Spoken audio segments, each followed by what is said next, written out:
ఇటు కేంద్ర మంత్రి కిషన్ పైన కేటీఆర్ కామెంట్స్ చేశారు. ప్రజలు ఓట్లేసి గెలిపించిన ఎంపీ కిషన్ రెడ్డి ఎక్కడా? దేవుడి పేరు చెప్పి ఓట్లేయించుకొని పదవుల్లో కూర్చొని తప్పించుకునేవారు నాయకులు అవుతారా అని అంటున్నారు కేటీఆర్. కష్టం వచ్చినప్పుడు ఎవరు తోడుంటారో చూడండి, వాళ్ళే నాయకులు అని అంటున్నారు కేటీఆర్. మీరు ఓట్లేసి అంబర్పేట నుంచి గెలిపించిన కిషన్ రెడ్డి ఏడవేయండు, ఎందుకు మాట్లాడతలేడు? మరి ఏం అదలు ఇద్దరు ఏమైనా బదులుకున్నారా ఏంది?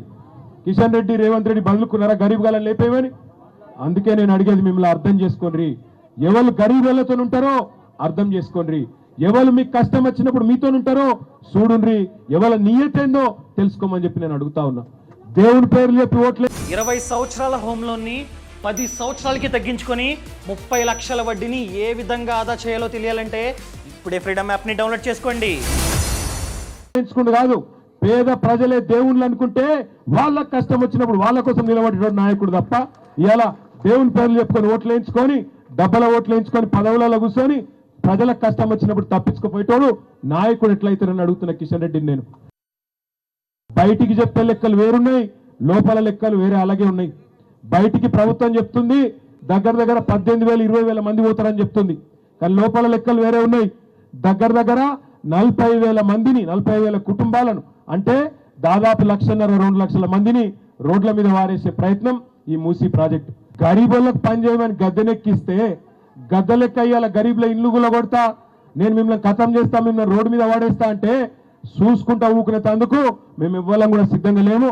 మీతో పాటు భుజం కలిపి మేమే ఇక్కడికి వచ్చి అడ్డుకుంటామనే మాట కూడా నేను విజ్ఞప్తి చేస్తా ఉన్నా. దయచేసి మీరు ఐకమత్యంగా ఉండండి, మీరు వాట్సాప్ గ్రూపులు పెట్టుకోండి. అందరూ పనికి పోయినప్పుడు ఇళ్ళల్లో ఎవరు లేనప్పుడు పోలీసులను 500-600 మందిని పెట్టుకొని ఇష్టం వచ్చినట్టు వస్తారు. వచ్చినప్పుడే మనం కనుక ఐకమత్యంగా ఉండి గట్టిగా నిలబడి ఏం సంగతి అని అడగాలి. గుడ్డి దెబ్బల ముఖ్యమంత్రి అయిపోయి 10 నెలలు అయింది. హైదరాబాద్లో మీరు ఎవ్వరు ఓట్లు వేయలే, అంబర్పేటలో మీరు అందరూ వెంకటేశ్వరకే వేసిర్రు, హైదరాబాద్లో మొత్తం మనకే వేసిర్రు. అందుకే హైదరాబాద్ మీద పగబట్టిండు.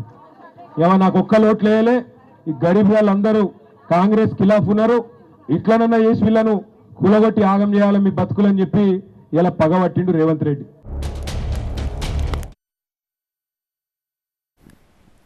హైదరాబాద్లోని గోల్నాకలో మూసీ నిర్వాసితులతో కేటీఆర్ ముఖాముఖి నిర్వహించారు. హైదరాబాద్లో అంతా బీఆర్ఎస్కు ఓటేశారని రేవంత్ పగబట్టారని ఆయన ఆరోపిస్తున్నారు.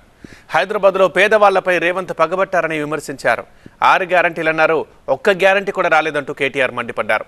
మీ లంక మీదకు బుల్డోజర్ వచ్చినా ట్రాక్టర్ వచ్చినా కంచె అడ్డం పెట్టి ఆపేయండి అంటూ కేటీఆర్ పిలుపునిచ్చారు.